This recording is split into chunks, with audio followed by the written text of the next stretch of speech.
Paltrocast. Thank you for having me. It's so great to meet you.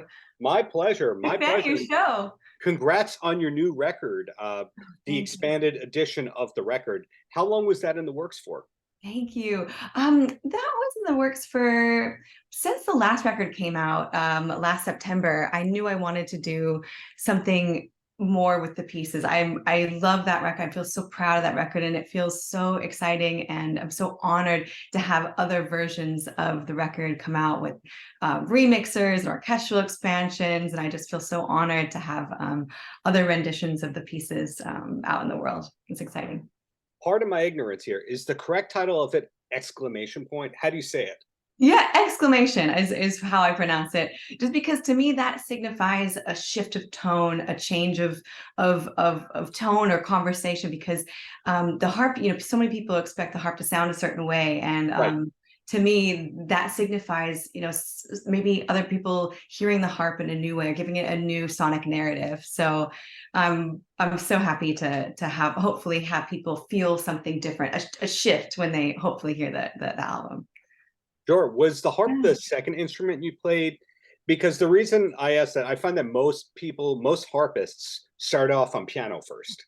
That's very absolutely true. Yes, and that's the same for me as well. I had a piano background and vocal background a little bit when I was a kid, but they had a little harp in my elementary school, and I just was so drawn to it. It was so Sure. just magnetic in its just incredible lushness, and it was so exciting to me. So I went over and I plucked it and I played it, and I fell in love with the sonority. And yeah, so absolutely, you're correct in that, where it was the second instrument technically. Hmm. Yeah. Do you have harp endorsements? How does that work? Because I know how guitar endorsements work, Yeah. Yeah. but who are Well, the harp people? the harp people are Camac harps. You got, well, it depends on the harp company and who makes the harp that you play. I have an incredible blue harp that I do a lot with, where I attach different technologies and pedal and effects and things like that, which is this amazing instrument made by Camac Harps in France. And they've been very kind in supporting me. And it's really cool. There's pickups on every string. There's two contact mics on the soundboard. And so you really can take it so many different places. I mean, you still have the full body of the soundboard and all the resonance of the strings. So combined with, things that you can put in like effects pedals, which to me is so fun and Yep. expansive. So I also so lucky to be supported by like Roland and Boss and Earthquaker Devices and Walrus Audio. And You have more, I have to interrupt, you have more endorsements than the average bassist or guitarist I talk to. I feel so lucky that they're embracing like an alternative instrument, using their products, and they've been so supportive and like, put it in your music. What can this sound like? And they're Right. very generous with, amps, and like let's put this through a JC 120, like just getting the harp to sound different sonically, taking it to places that I feel really excited to explore. And one more harp question, part of my Yeah. ignorance here, but a lot of people wrongly call a harmonica a harp. Does that bother Oh. you? No, not at all, because I think that is a I think a term that harmonicists, I don't know, harmonic players, harmonic Yeah, I don't know. Yeah. experts. I think there's a brand. I'm not sure exactly actually how what the technical term is, but that also it can be a harp as well. But yeah. Now I know it does not bother you. Now, in terms of No, not in the slightest. you and your musical evolution, what was your gateway to more atmospheric ambient music? Oh, great question. I think it was in London where I was living and studying and really exploring different types of ways to play the instrument. And I had an improvisation professor and a teacher that really expanded my world on that. You didn't have to play, because I come from such a traditional background, like a very, very, Right. you know, symphonic, very, very rooted in orchestral playing, that having it be not written or not like by the books was something that I wasn't necessarily accustomed to. It was what was on the page and you performed as wrote, but having that freedom and exploration was really exciting. And that I remember they're like, oh, let's take the color green and write a piece on the spot on this color. What does that sound like? What does that feel like? What does that convey to you? And I was like, what?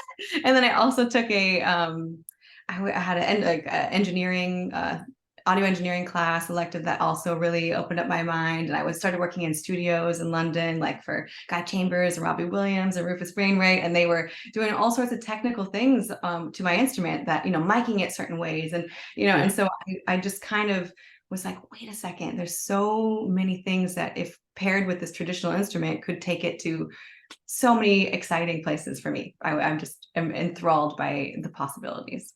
Right. Sometimes you're the side person. Sometimes you're the featured artist. Sometimes you're the collaborator. Sometimes you are the focal point. A lot of different jobs and titles going on. And I mean that in a good way. Yeah, exactly. And it's so thrilling to be a part of so much and to find also my artistic voice within working with so many other people and in films and television. I sort of exposed to a lot of different sonic realms where it was really helpful to take and pick and go, oh wow, I love the way that I feel when I play this, or I love the way this person's music makes me feel. It was just exciting to really dive deep and and just have a full sonic landscape to explore. Makes sense. Well, this release is new to us, the general public. It only came out a week and a half ago. For you, it's a retooling that you knew was going to happen of older work. So it's old to you. Are we allowed to know what's coming next from you? Ooh, yes. Well, I'm really excited that I have a couple pieces coming out this month or November for part of Mercury KX and Decca's release for around Christmas time. I have a Ryuichi Sakamoto cover coming November, which I'm so incredibly honored to have out. It's Merry Christmas, Mr. Lawrence, which is one of my favorite pieces, and to honor him with this piece will be really, I'm so incredibly honored and excited to have that out in the world. And then I have an EP coming early next year, which I'm really excited about as well. And then a new record coming as well in the works. So there's already lots of music flowing, which is really exciting for me. So yeah, lots of stuff on the horizon. Also live, and yeah, I'm excited. Are all those new releases slated for Decca/Universal/Mercury, whatever you call that? Yes, absolutely. Mercury KX. Yep. I'm part of Decca and Universal. Yep. Exactly. Not everybody gets to be a major label artist after 2 albums. Usually they go, okay, the first one doesn't hit, we'll give you one more shot. You're done. In your case, it keeps going, which is a wonderful thing. I'm so grateful to have such a loving home. They're so incredibly supportive, and also Mercury KX is at so many forefront of pushing sonic boundaries. So I feel really, really lucky to be a part of that Mercury KX family for sure. Got it. Well, 3 quick questions, and then I let you roam free. And the first one is, you are pretty prolific, and I mean that in a good way. A lot of artists, they just do the one album every 2 years, and that's it. A lot of activity on your end. But when you're not busy with the touring and recording lifestyle, where does your time usually go? You're kind of a mystery beyond the music. That's what I'm saying.